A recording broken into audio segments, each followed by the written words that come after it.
예, 부산 사나이 둘이 길을 가다가 시비가 붙었습니다.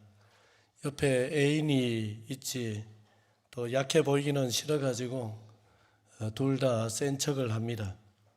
막 거친 욕을 쏟아내면서 죽인다 살린다 그렇게 하는데 막상 먼저 칠 용기는 없습니다. 그래서 죽이니 살리니 하던 대화가 갑자기 이렇게 바뀌게 됩니다. 목이 좀 그래서 이거 흉내를 잘 못 내겠는데 이해를 하시고 상상을 하시면서 들어보십시오. 어이, 네 용팔이 아나? 용팔이 형님 아나? 알지? 용팔이 형님 우리 동네 충무횟집에 단골 손님인데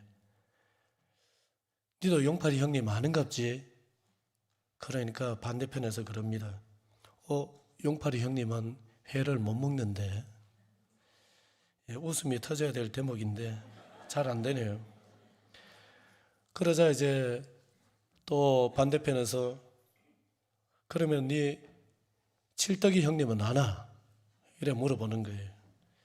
그러자 또 대답을 합니다. 그 칠떡이 형님 할리 오토바이 타고 다니는 형님 아이가?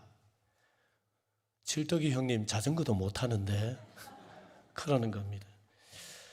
그러니까 왜 이런 대화가 오고 가느냐 하면은 여자친구 앞에서 센 척은 잔뜩 해놨지 막상 먼저 칠 용기는 없지.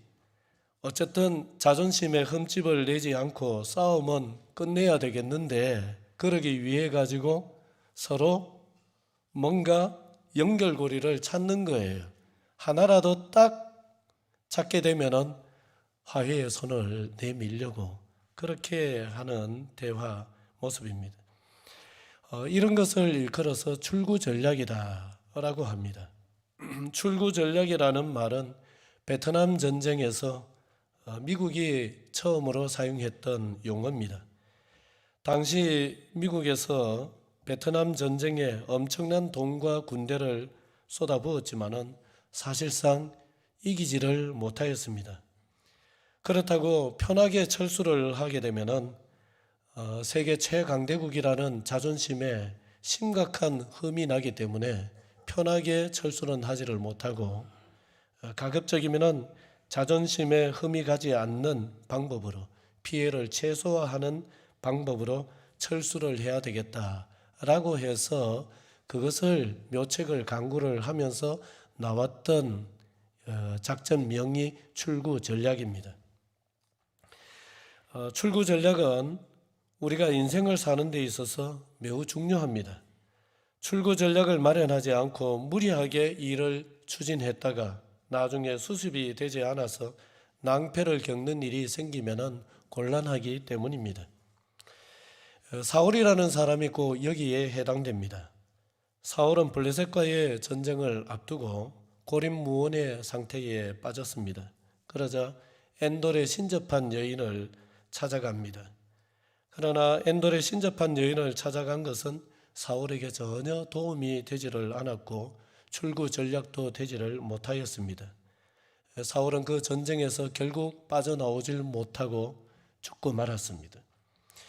사울의 인생은 출구 전략이 없는 어리석은 인간의 전형적인 모습이라 하겠습니다. 그런데 성경 기자는 이러한 사울의 이야기를 기록하면서 다윗의 이야기 사이에다가 끼워 넣어놨습니다. 그래서 28장, 29장 이 흐름을 보면은 앞에는 다윗 이야기가 나와요.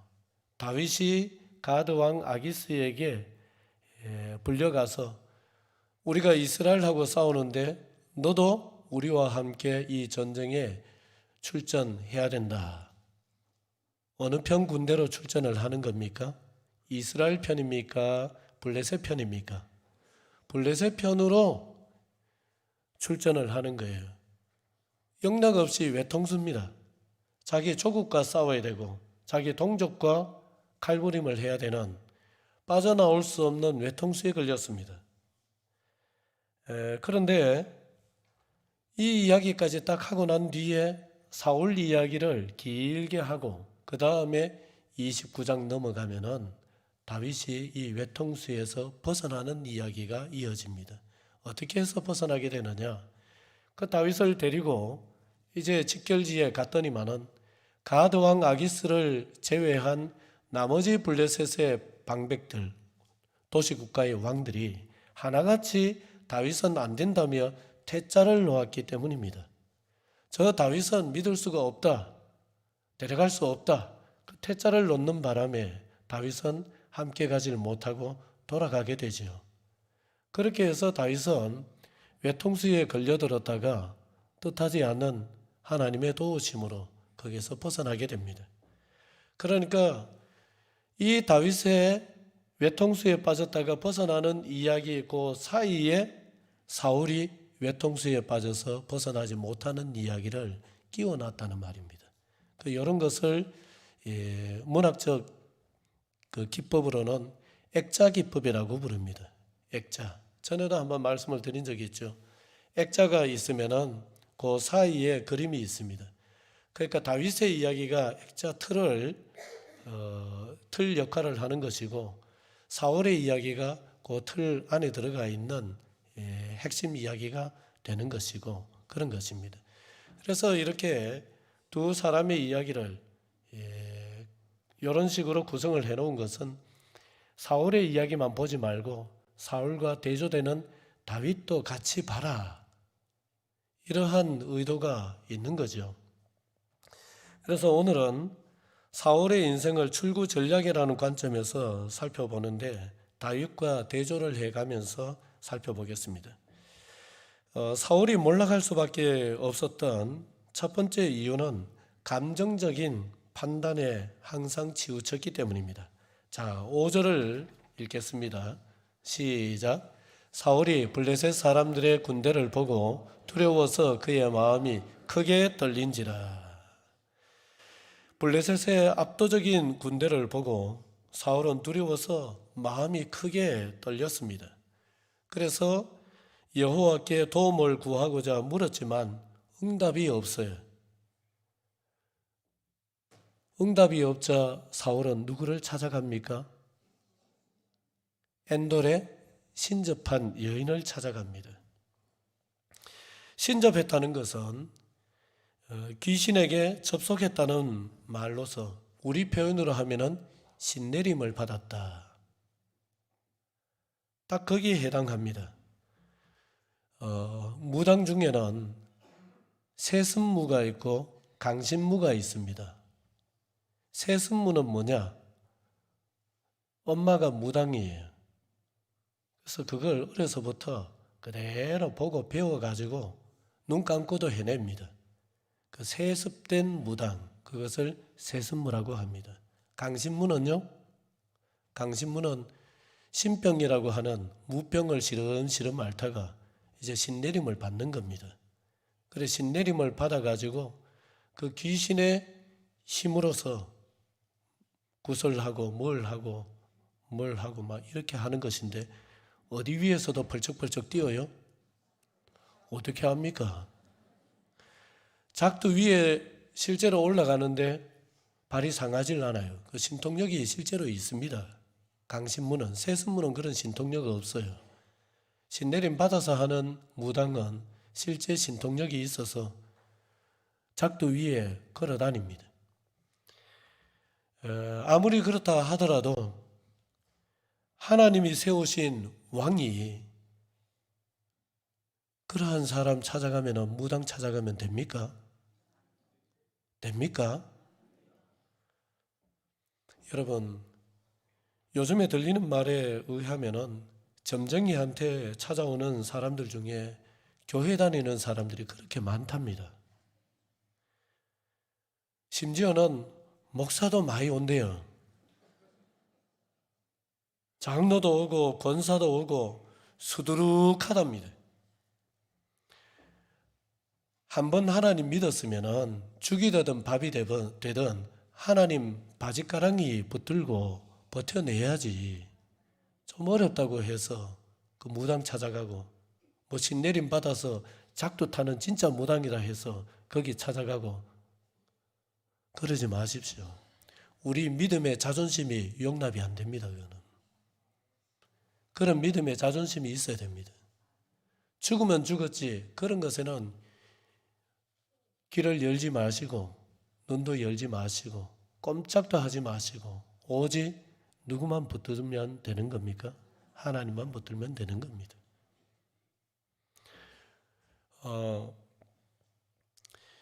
이것이 다 불안과 두려움을 이기지 못하기 때문에 지금 사울이 신접한 여인을 찾아가는 것인데, 이 사울이 블레셋의 압도적인 군대를 보고 두려움에 붙들립니다. 마음이 벌벌벌 떱니다. 그 감정을 이기지 못하니까 신접한 여인을 찾아갔던 겁니다. 그 사울을 보면은 중요한 순간마다 사실 감정에 붙들려서 감정적 판단을 합니다. 블레셋과의 전쟁에서 번제를 자기가 드려버리죠. 사무엘을 기다리지 못하고. 그때도 두려움이라는 감정에 붙들려서 감정적 판단을 했던 거예요. 아말렉과의 전쟁에서 다 진멸하라 하셨지만은 남겨서 돌아온 것도 눈으로 보니까 보암직도 하고 먹음직도 하고 갖고 싶은 거죠. 그 소유욕, 소유감정, 그 감정에 이끌려가지고 감정적 판단을 한 것입니다. 인생을 망치고 나라를 망칠 정도로 다윗 죽이기에 집착했던 것도 시기와 미움이라는 그 감정에 붙들려서 그 시기와 미움의 감정적 판단을 쫓아서 했던 겁니다. 여러분, 감정에 이끌려서 심한 말 하면은 만족스러운 결과가 옵니까? 불만족스러운 결과가 옵니까? 안 해보셨어요? 저는 지난주도 해봤습니다. 감정에 끌려가지고 감정이 되는 대로 심한 말 하면은 반드시 불만족스러울 뿐만 아니라 굉장히 곤욕스러운 일이 찾아옵니다. 그리고 감정에 끌려가지고 쉽게 약속을 한다든지 쉽게 장담을 한다든지 그렇게 해도 후유증이 이만저만이 아닙니다. 감정적으로 결정하는 습관에 빠지면은 인생이 헤어나올 수 없는 수렁 속으로 점점 빠져듭니다. 중요한 결정과 판단은 무엇으로 해야 되느냐? 냉정한 이성으로 해야 됩니다. 냉정한 이성으로. 신앙도 마찬가지입니다. 여러분, 우리 신앙에 있어서 감정적인 요소는 너무나 중요합니다. 기도할 때 뜨거움이 있으면 얼마나 좋습니까? 찬양할 때 감정이 복받쳐 오르면 얼마나 은혜가 됩니까? 감정적인 요소를 무시할 수 없고 상당히 중요합니다. 하지만은 여러분, 신앙에 있어서 어떤 중요한 판단을 해야 될 때에는 기도하고 난 뒤에 그 뜨거운 마음으로 판단하면 안 됩니다, 여러분. 어떻게 해야 되느냐? 주님의 말씀을 묵상하고 숙고하면서 하나님의 말씀에서 깨달아진 바가 있을 때에 냉철한 이성의 판단으로서 결정을 해야 됩니다. 그래야 문제가 안 생겨요. 이것이 인생에 있어서 출구 전략입니다. 이것이. 사울은 그 부분에서 실패를 하였던 것이고요. 자, 사울의 몰락 원인 두 번째는 고립의 길을 자초했다는 점입니다. 자, 사무엘상 20장으로 넘어가서 20장 32절부터 34절 앞부분을 같이 읽겠습니다. 앞에 준비되어 있습니다. 시작. 요나단이 그의 아버지 사울에게 대답하여 이르되 그가 죽을 일이 무엇이니이까? 무엇을 행하였나이까? 사울이 요나단에게 단창을 던져 죽이려 한지라.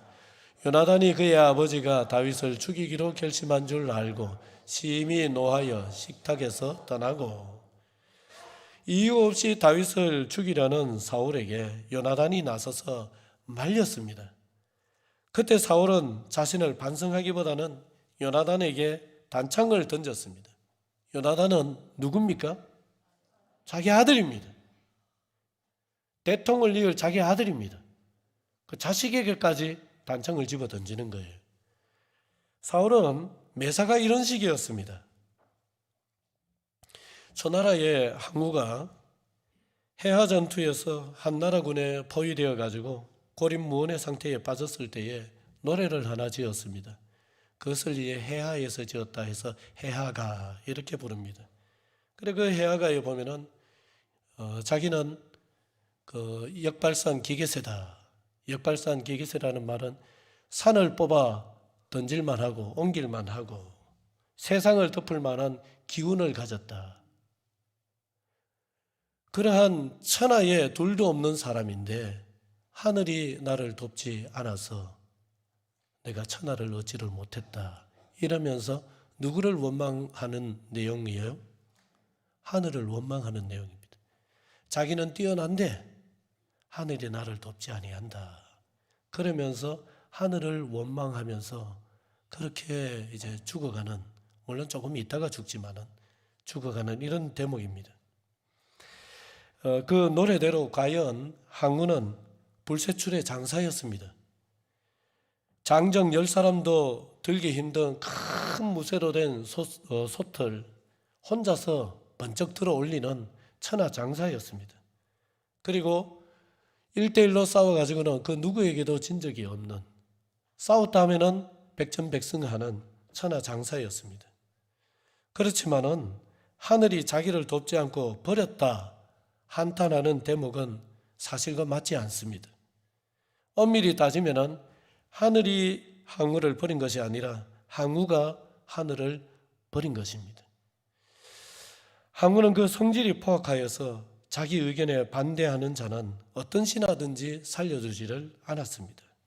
전투에서 이겨서 적군을 포로로 사로잡으면 100명이든지 1000명이든지 10,000명이든지 기록이 조금 뻥튀기가 있습니다마는 50만 명씩 생매장을 했다. 그렇게 죽여버렸다. 큰 구덩이를 파고 다 죽이고 낭떠러지에 떨어뜨려 죽이고 이런 식으로 학살을 했다. 그렇게 나옵니다. 사람 생명 끊어놓기를 무더운 여름날 냉수 마시듯이 할 정도로 잔인하였습니다. 그런가 하면은 자기가 가장 똑똑하다고 생각을 해서 당대 최고의 책사가 자기에게 있었지만은 그 당대 최고의 전략가가 내놓는 그 책략을 무시하고 결국 자기의 생각대로 하고 말았습니다.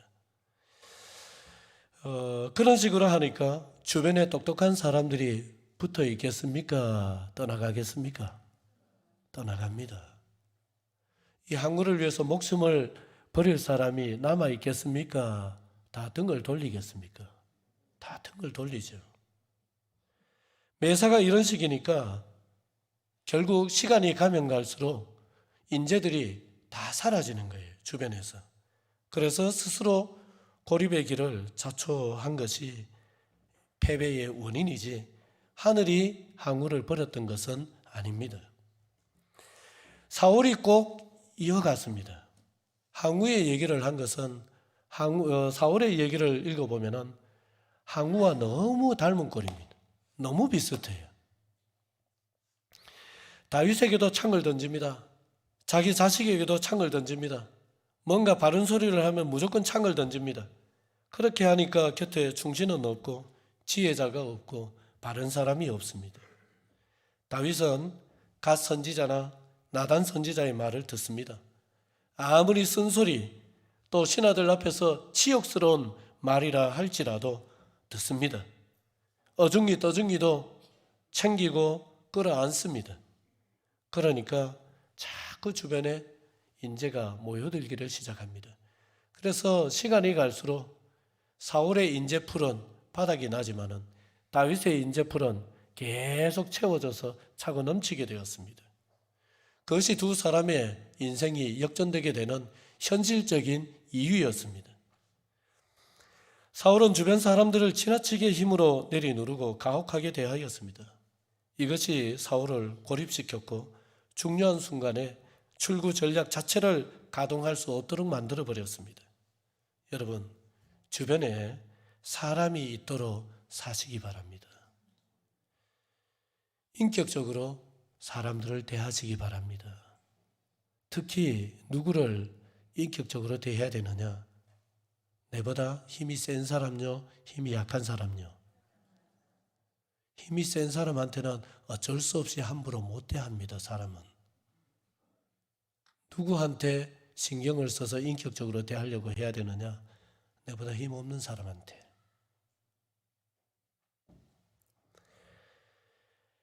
힘이 없더라도, 내가 힘이 있고 저 사람이 힘이 없더라도, 내보다 못해 보이더라도 그 사람의 자존심을 심각하게 훼손시키거나 심각하게 수치심을 주거나 그렇게 함으로써 내 힘을 과시하려고 드는 그러한 어리석음에 빠져서는 결코 안 될 것입니다. 내가 아플 때에 진심으로 걱정해 줄 사람을 남기는 것이 우리 인생의 출구 전략입니다. 사울의 몰락 원인 세 번째는 하나님과 끊어졌다는 점입니다. 누구와 끊어졌다고요? 하나님과 끊어졌습니다. 자, 6절을 읽겠습니다. 시작. 사울이 여호와께 묻자오되 여호와께서 꿈으로도 우림으로도 선지자로도 그에게 대답하지 아니하시므로. 사울도 위기에 빠졌을 때 당장 엔돌에 신접한 여인을 찾아갔던 것은 아니고 먼저는 누구를 찾았습니까? 여호와를 찾았습니다. 하나님 응답해 주십시오. 여호와를 찾았습니다. 그런데 하나님께서 어떤 방편으로도 응답하지를 않으세요.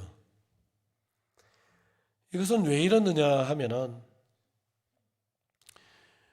사울이 하나님과의 연결고리를 스스로 서서히 끊어나갔고 결정적으로도 끊어버렸기 때문에 그렇습니다. 일반인은 드릴 수 없는 그 번제를 자기가 그냥 드려버리잖아요. 하나님의 말씀 규정을 급하다고 다급하다고 어겨버리잖아요. 남기지 말라고 하는데 자기의 계산 가지고 남겨버리잖아요. 하나님의 말씀을 이런저런 이유로 어기기를 밥 먹듯이 해버립니다.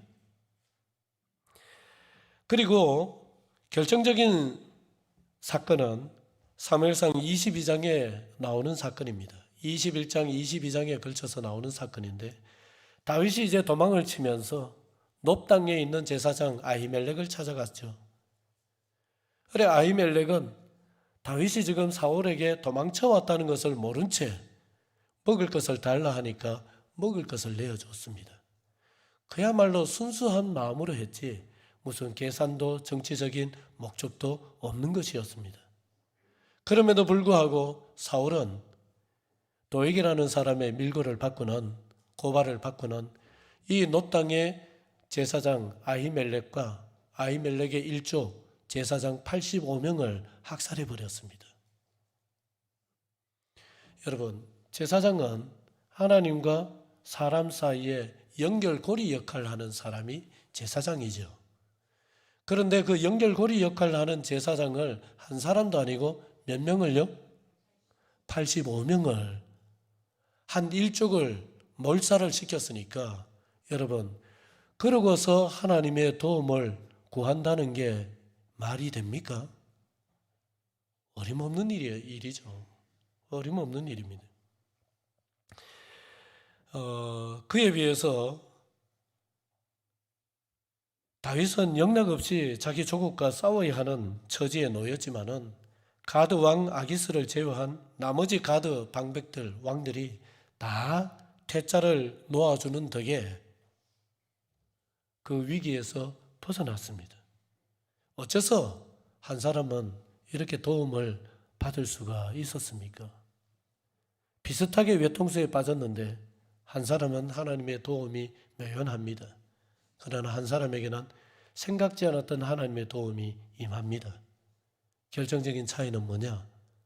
어떠한 처지에 놓였다 할지라도 하나님과의 연결고리를 끊지를 않았기 때문입니다. 그게 다윗의 삶이었습니다. 근래에 우리 교회에 원로 장로님 한 분이 우리 교회의 선대의 목사님들, 장로님들 중에 기록에 남길 만한 분들의 이야기를 한 2달 동안 정리를 하셨어요. 그래, 정리를 했다고 저한테 한 분을 들고 오셨어요. 그 제가 차근차근히 읽다가 보니까 우리 교회 3대 목사님이셨던 이영식 목사님 이야기가 굉장히 감동적이어서 소개를 합니다. 이영식 목사님은 우리 교회에 1937년도에 부임을 하셔서 얼마간 목회를 하셨던, 담임을 하셨던 목사님이세요. 6.25가 나고 이분이 그때는 대구에 있는 나 환자들 돌보는 교회에서 사역을 하실 때였던 것 같은데 6.25 때 이제 인민군에게 다 밀려가지고 어디까지 밀렸습니까? 어디까지 밀렸어요? 낙동강. 그래서 낙동강 전투 아닙니까? 낙동강 이남으로 다 밀려가지고 그래 인민군의 그 세력이 거의 대부분을 차지했을 때에 이 이영식 목사님은 낙동강을 건너서 피난을 하지를 못하고 고향인 성주 땅에 남아 있다가 인민군에게 체포됐습니다. 그때 제일 제거 대상 1호는 누구였어요? 인민군들이 내려오면은 제거 대상 거의 첫 순위에 꼽히는 사람이 누굽니까? 제 같은 사람입니다. 그래 이영식 목사님이 인민군에게 체포돼 가지고 이제 총살형을 당하기 직전입니다. 총살을 당하기 직전에 이제 마지막 소원이 있으면은 얘기해봐라.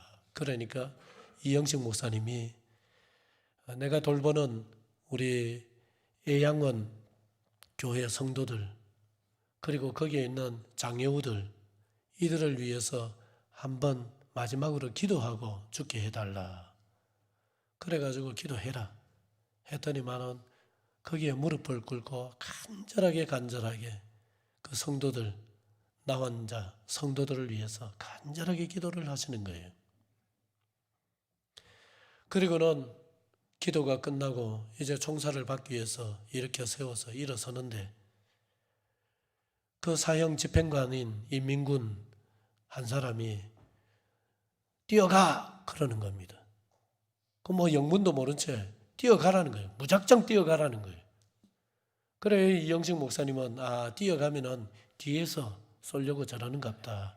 그러면서 마지막 이제 죽으러 간다는 심정으로 뛰어가는데 아무리 가도 뒤에서 총을 쏘지를 않는 거예요. 그래서 살아났어요. 그래 나중에 알고 보니까 그 뛰어가라고 했던 사형 집행관이 과거에 이 목사님이 은혜를 베풀었던 사람이에요. 이 목사님이 이영식 목사님이 젊은 시절에 교도관으로 잠시 일을 한 적이 있는데 그 교도관으로 일을 할 때에 그 형무소에 사상범으로 들어와 있는 한 청년을 이 목사님이 지극정성으로 하나님의 사랑으로 그렇게 인격적으로 잘 대해줬다는 거예요. 그런데 그 사람이 이제 인민군이 되어가지고 사형을 집행하는데 무릎 꿇고 기도하는 모습을 보니까 세월이 좀 흘렀어도 그 모습 속에서 자기를 위해서 그렇게 사랑을 베풀어줬던 그 기독교인 그 사람인 거예요. 그걸 알아봤던 거예요. 그래서 이 사람은 죽일 수가 없다 해서 그냥 자기 직권으로 뛰어가. 그래서 살려준 겁니다. 여러분, 이런 이야기가, 이 소설 같은 이야기가 우리 의성교회 선대들의 이야기입니다. 자부심을 가지시기를 바랍니다.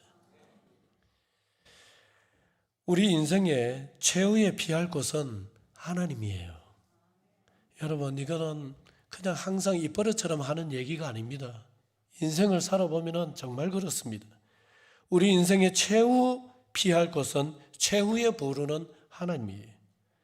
사울은 하나님과의 연결고리를 스스로 끊음으로써 피할 곳이 없는 인생을 만들어서 살고 말았습니다.